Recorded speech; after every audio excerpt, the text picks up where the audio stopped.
Hey everyone, Rascal here. And Mama, welcome to our podcast. Today we're covering the ever-popular Disney superhero flick, Big Hero 6. Not 1, not 2, not 3, not 4, not 5, 6! A Hiro Hamada, a robotics prodigy, with his brother's robot Baymax, puts together a team of heroes to stop a masked man from destroying their home city of San Fransokyo. Yes, and before we start, be sure to like, subscribe, and click the notification bell to get updates on future podcasts and more pause videos. Yes. Now, we know this came out a while ago, and we just got around to doing the podcast, but it is one of our favorites, so we said, why not? Yes. Now, interestingly enough, Big Hero 6 is originally a Marvel comic. And when you look at the comic itself, it looks almost nothing like the Big Hero 6 one with Disney. So massive improvement? I guess so. And when Disney acquired Marvel, they actually were allowed to take one of their comics and make it into a full-on Disney film. Just keep the superhero aspect. So they kind of just reinvented the characters as if they were Disney ones, and then made this version of Big Hero 6.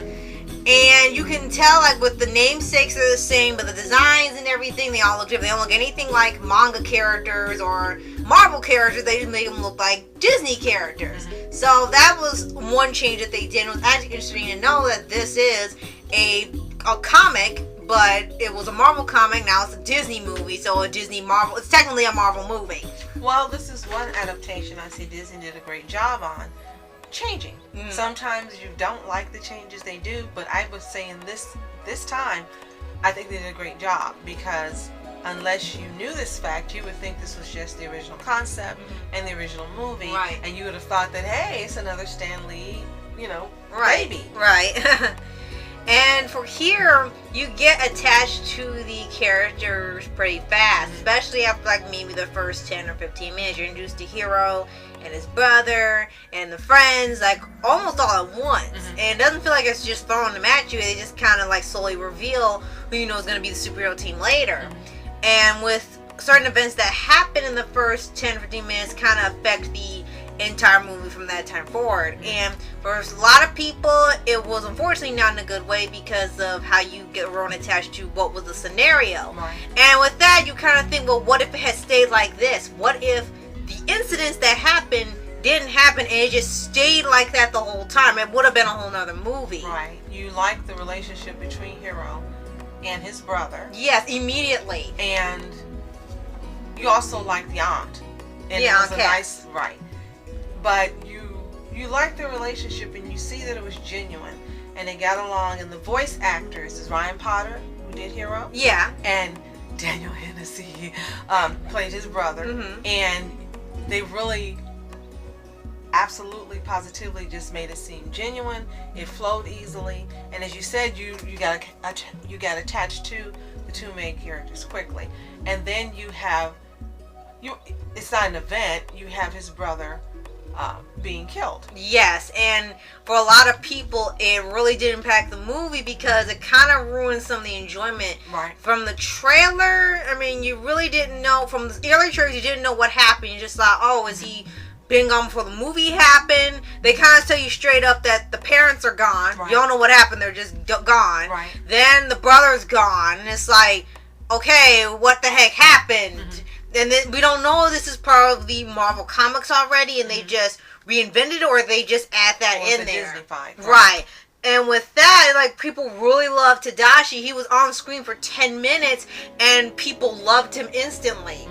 And seeing him taken out so quickly was kind of like, oh, it hurt. It hurt to see, and when you rewatch it, hurts to see. And I remember when we originally watched it, kept thinking, I kept thinking, okay, he's going to come back. Yes, a lot of people thought that. And then when they went into the machine, the portal, I'll just call it, and I was thinking, oh, is he in there too? But he wasn't. And then it really hit you that he's gone. There's no chance in this movie he's coming back. Right, and we're expecting the same thing in the series, and so far that has not happened either. But now Hiro does get to meet a group of 6 people who become his family as well. You have Wasabi, Fred, Go-Go, and Honey Lemon. Yes. Well, 5 people. And then they make 6 altogether. Right. And after the fire happened, you end up seeing, like, immediately you have a mystery with someone making the same microbots and everything like Hiro, right? Well, we were talking about the characters. Well, yeah, well, they have to do with the movie, of course, but it's leading to where they help him. Okay. Where when he's yes, I remember. Okay. I just thought we were gonna. I was really ready to get ready to talk about the characters. Oh yeah, we are. And then we'll get back to that. Oh yeah, of course. It looks like someone has taken Hiro's invention of the microbots. Oh, he tried to. Because remember, I was yelling at the screen, give him his crap back. Yeah. Give him his crap back. Yes, that was funny. He didn't give back his crap. He didn't give back his crap. What are you doing? So in here, this is where all the friends come in. They were really, supporting him for everything. And then having to rescue him when it becomes like a big supervillain attack. And you pretty much get a gist of all the characters' personalities, not just in that moment, but when they had like the first 10 minutes of who they were. And you found out all of them are almost nicknames except for Fred. Right. And I love the nicknames. Wasabi, and he was voiced by Carrie Payton. In the show, yes, it was originally one of the Wayans brothers. Damon Wayans Jr. Yes. No, one of the children. Yeah. Yeah. And he was a fun character. And then you had, as you said, Honey Lemon, which was so funny when you heard her name, and she was just like this free spirit hippie girl, and you really liked her. It's so nice to meet you. And she's really sweet, and you really like her. And then you have Go-Go, and it's supposed to be the cool girl. And she reminds me a lot of not only anime characters, but characters we've liked in other shows like Gwen from Total Drama Island and so forth. She has that type of personality where she reminds you of a lot of other strong female characters that you just really like because of their personalities and what they're capable of doing. Right. And then, of course, you have Fred, who's he's not a scientist. He just hangs out with them. He loves comics and superheroes. His life is superheroes, like us. So it works. So with him, and when the attack happens, pretty much everything that happens in here is like a comic book. So he kind of helps. His key part in is that he could help figure out who the possible suspects could be, who could be behind the mask, what would be the motive, and how to get rid of him. And that's what his talent was. He didn't have any powers, or he wasn't a scientist or genius, but that was his key part on the team. And each one of them was intricate to the team itself. And Hiro got to deal with some of the emotions and feelings he was having. Right. How he felt about what happened with his brother, understandably. And he got to grow as a character as well. He got to see that he could have relationships with other people, that others could love him, and that he could love them back. And, of course, he formed a bond with Baymax. Right. And a lot of humor comes in, to lighten things up when Baymax is reactivated. Is like, on a scale of 1 to 10, how would you rate your pain? 0. And then he keeps getting hurt. And ow, on a scale of ow, on a scale of ow, on a scale of ow, on a scale of 1 to 10. 0! It's like, okay, you've been hurting all this time. There's no way it's 0. And he goes through all these different jokes, like he's very careful about everything. He takes his time. He's talking about puberty. He might be going through puberty, and they have to avoid talking about it because it's a family film. And he always interrupts, and it's always fun seeing Baymax on screen. And he also teaches him how to fight, and he's like, how is this makes me a better healthcare companion? Well, you gotta protect me, don't you?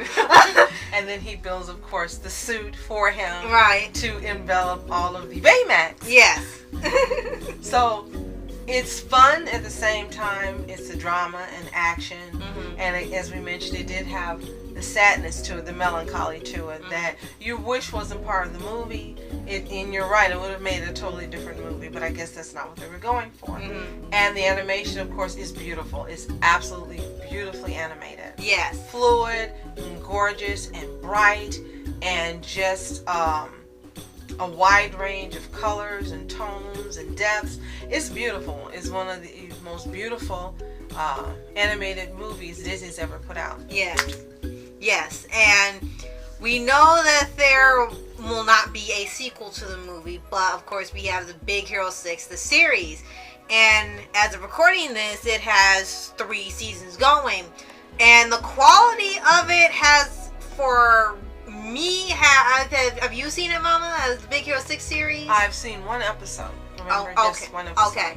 Well, for me, watching the show, season 1 Started off a little rocky, but actually got more interesting, especially with a new villain who seemed very intimidating. Season 2 was sort of lacking, but then it got better towards the end as well, and finished strong. But then it got to season 3, and they started changing all of their formats. And it seems like now they're starting to unfortunately lose what made the movie so special for a lot of people. And it was being different from a lot of Disney formats, even though it was based off a Marvel comic. The show is starting to lose the magic it had the first season and a little bit in the second season. It's probably different writers. Yeah, like different writers. They're having more guest stars in here, like a boy, but having a K-pop band in there. It's not BTS, okay, but they have a lot of stars in here. They switched from 30 minutes to 11 minutes with 2 segments. Oh, they went like Star. Okay. Yeah, it's no longer 30 minutes. They have like 2 segments, and they have nothing to do with each other. Villains pop up left and right. Every time it's like one villain, then it's the assistant of the villain, and the assistant to the assistant of the villain, the assistant of the assistant of the villain. And it keeps being the same group of people being the antagonist, or just whoever's left from the first season being the antagonist. And I'm taking that his brother is not in here either. Right. Okay. People were really hoping that Tadashi would come back. Is there has he been missing all this time? And they ended up playing with a lot of people's emotions with that, but it worked for terms of story for season 1 with the villain of Obake, who was a really interesting villain, and he was really great for the Disney TV villains thing, because their TV villains have been getting really popular. But point is that Big Hero 6 started, it will always be a fantastic and wonderful movie. It's unfortunate the series is losing its quality as it goes on, so we know it's going to go off eventually. But we really love the movie, love everything about it. We love all of the mixture of action, comedy, drama, superhero, fantastic animation, everything about it. And you can't replace the original. Right. And I want to mention a couple more voice actors. Who did Fred? T.J. Miller in the movie. And then Maya Rudolph was the aunt. Yes. And she reminds me so much of the version of Aunt May they did for Spider-Man. Yes. With Tom Holland. Yes. And I really think that was probably their inspiration for how they updated her. That she's like the aunt in here. Yes. Oh, and definitely want to mention Alan Tudyk for Alistair Gray, because he's considered a very underrated actor, both for action acting and voice acting, because he puts a lot of effort into the roles no matter what he gets. Yes, he definitely is underrated and underappreciated. But we love you. You're fantastic. And we've seen just about everything you've ever made, especially animated. So we know you've probably seen Big Hero 6. Let us know what you think in the comments below. And if, like Rascal, you have seen the animated series, which I guess I got to check out now more, let us know what you think in the comments below. If you agree with her assertion that it's going to go off eventually because the quality has diminished. Alright. And be sure to like, subscribe, and click the notification bell to get updates on future podcasts and all the pause videos. Absolutely. Thank you so much for watching. I'm Ask Entertainment. And I'm Mom Entertainment. Have a fantastic day. Peace. And reporters sitting flashing lights. Trying to walk around, man, who the hell are you? What you want to do? Well, man, it's on you. Man, it's on you. Met her in my dreams. She was my queen. A castle in the mountaintops, rivers and streams. Plucking sunlight from the sky in my pocket. Give it to you later on in the form of a locket.